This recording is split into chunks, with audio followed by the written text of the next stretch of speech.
Hello, in this video I'm gonna show you how to fill the water tank on Philips HOMERUN 2000 series.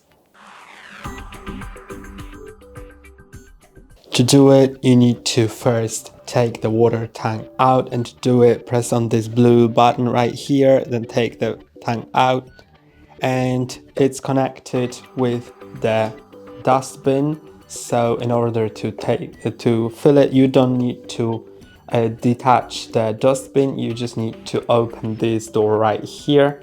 It's made out of rubber, so you can it's easily sealed after closing,